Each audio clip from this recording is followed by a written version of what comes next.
తమ పాలనకు రెఫరెండంగా లోక్సభ ఎన్నికలకు వెళ్తామని తెలంగాణ సీఎం రేవంత్ రెడ్డి ప్రకటించారు. రాష్ట్రంలో ఉన్న 17 లోక్సభ స్థానాల్లో 14కు పైగా ఎంపీ సీట్లు గెలుస్తామని ఆయన ధీమా వ్యక్తం చేశారు. రేవంత్ ఇవాళ మీడియాతో చిట్ చాట్ నిర్వహించారు.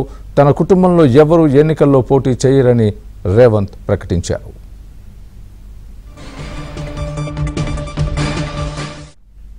కాంగ్రెస్ పార్టీ పాలనలో రోజుకు 2.5 కోట్ల ఇసుక ఆదాయం పెరిగిందని రేవంత్ వెల్లడించారు. జీఎస్టీ ఆధారం 500 కోట్ల రూపాయలు పెరిగిందన్నారు. ఎల్ఆర్ఎస్ పై నివేదిక వచ్చిన తర్వాతే స్పష్టత ఇస్తామన్నారు. సీఎంఆర్ఎఫ్ పై ఇంటర్నల్ ఆడిట్ జరుగుతోందని, దాని ఆధారంగా చర్యలు తీసుకుంటామని తెలిపారు.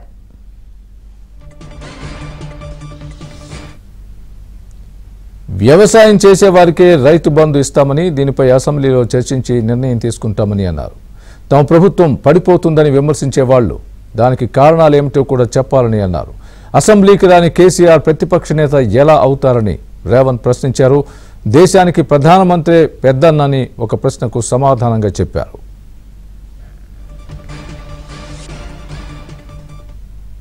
ఇదే అంశానికి సంబంధించి పూర్తి అప్డేట్ మా ప్రతినిధి రాజేష్ అడిగి తెలుసుకుందాం. రాజేష్, చెప్పండి, రేవంత్ వ్యాఖ్యలను ఏ విధంగా చూడాలి?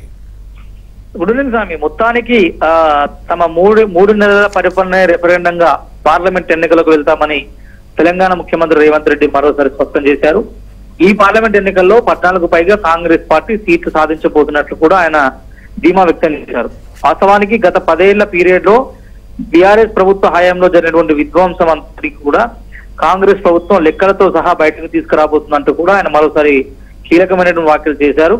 దాంతో పాటుగా ఈ పార్లమెంట్ ఎన్నికల్లో ఇప్పటికే కాంగ్రెస్ పార్టీకి సంబంధించినటువంటి చాలా మంది ఆశాభావులందరినీ ఒకతాటిపైకి తీసుకొచ్చి పోటీ చేసేటువంటి అంశంలో కాంగ్రెస్ ప్రభుత్వం ఒక ఫైనల్ నిర్ణయం తీసుకున్నటువంటి సందర్భంలో తమ తమ్ముడు మల్కాజ్గిరి నుంచి పోటీ చేసేటువంటి అంశంపై కూడా స్పష్టత చేయడానికి ప్రయత్నం చేశారు. కుటుంబం నుంచి ఎవరు కూడా ఈ ఎన్నికల పోటీ చేయడం లేని అంశంపైన స్పష్టత చేయడానికి ప్రయత్నం చేశారు. దాంతో పాటుగా 10 ఏళ్ల పీరియడ్ లో అసెంబ్లీకి రాని నేత ప్రతిపక్ష నేత అవుతారనేటువంటి అంశాన్ని కూడా ఈ సందర్భంగా రేవంత్ రెడ్డి లేవనెత్తారు. కాంగ్రెస్ అధికారంలోకి వచ్చిన తర్వాత ఒక్కసారి కూడా కేసీఆర్ అసెంబ్లీ వైపు రాకపోవడం అనేటువంటిది తెలంగాణ సమాజం గమనించాల్సిందంటూ కూడా ఆయన మీడియాతో చర్చలో భాగంగా చెప్పేటువంటి ప్రయత్నం చేశారు. కాంగ్రెస్ అధికారంలోకి వచ్చిన మొదటి రోజు నుంచి దాదాపు 2.5 కోట్ల, అంటే రోజుకు సగటున 2.5 కోట్ల ఆదాయం కేవలం ఇసుక ద్వారానే రాష్ట్ర ప్రభుత్వానికి వస్తుందంటూ చెప్పేటువంటి ప్రయత్నం చేశారు. ఎల్ఆర్ఎస్ పై కూడా అధికారుల నివేదిక వచ్చాక రాష్ట్ర ప్రభుత్వం స్పష్టత ఇవ్వబోతున్నట్లు కూడా ఆయన అనౌన్స్ చేశారు. సీఎంఆర్ఎఫ్ పై కూడా గతంలో 150 కోట్ల స్కామ్ జరిగినట్టు కూడా కాంగ్రెస్ ప్రభుత్వం భావిస్తుంది. దీనిపైన కూడా ఇంటర్నల్ ఆడిట్ జరిగిన తర్వాత చర్యలు తీసుకునేందుకు రంగం సిద్ధమవుతున్నట్లు కూడా రేవంత్ రెడ్డి చెప్పారు.